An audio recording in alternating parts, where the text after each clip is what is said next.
সর্বপ্রথম আল্লাহ রব্বুল আলমিনের শুকর আদায় করছি। আল্লাহ তাআলা আমাদেরকে এই গুরুত্বপূর্ণ একটা বিষয় নিয়ে ফিকির করতে বসার তৌফিক নসিব করেছেন। এরপর মাননীয় প্রধান উপদেষ্টা সহ বাকি সকলের শুকরিয়া আদায় করছি। আমি সংক্ষেপে যে কথাটা বলতে চাই, আমার নাম আব্দুল মালেক, বাইতুল মুকাররম জাতীয় মসজিদের খতিব এবং দেশের একটি প্রতিষ্ঠান মার্কাজুদ দাওয়া আল ইসলামিয়া ঢাকা, এই প্রতিষ্ঠানের শিক্ষা বিভাগীয় প্রধান।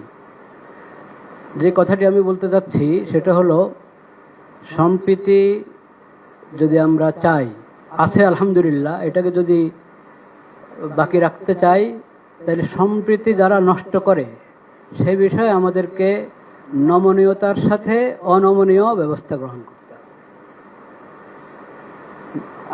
এখন যে সংখ্যালঘুর কথা আমরা বারবার বলছি না, ইসলামের শিক্ষা কি? ইসলাম বলে, আবু বকর রাদিয়াল্লাহু তাআলা আনহু প্রথম খলিফা নবী করিম সাল্লাল্লাহু আলাইহি ওয়াসাল্লাম, উনি বলেছিলেন, তোমাদের মাঝে যে সবচেয়ে বেশি শক্তিশালী সে আমার কাছে দুর্বল যদি সে জালেম হয়, আর যে সবচেয়ে দুর্বল সে আমার কাছে সবচেয়ে বেশি শক্তিশালী যদি সে মজলুম হয়। এটা হলো বিষয়। জালিম এবং মজলুম, মজলুম যেই হোক তার পক্ষে আমাকে থাকতে হবে, আর জালিম সে যত বড় হোক, যত সংখ্যাগরিষ্ঠ যা যা তার থাকুক, তাকে জুলুম থেকে বিরত রাখা এটা দায়িত্ব। তথ্য সন্ত্রাস, এটাকে যদি নিয়ন্ত্রণ না করা হয় তো আমরা সম্প্রীতি ঠিক রাখবো কিভাবে? সম্প্রীতি আছে, তাও এখানে তথ্য সন্ত্রাস করে পেরেশানি করা হবে।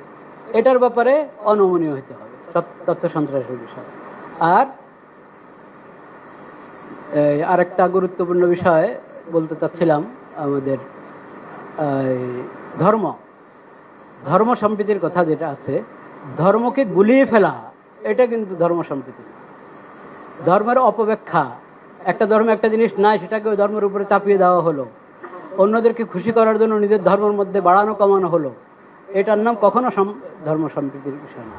প্রত্যেক জিনিসকে স্ব জায়গায় রাখতে হবে এবং স্ব জায়গায় রাখলেই যথাযথ ফায়দা আমরা পাবো। আল্লাহ তাআলা আমাদেরকে তৌফিক দান করেন। ওয়া আখিরু দাওয়ানা আলহামদুলিল্লাহ।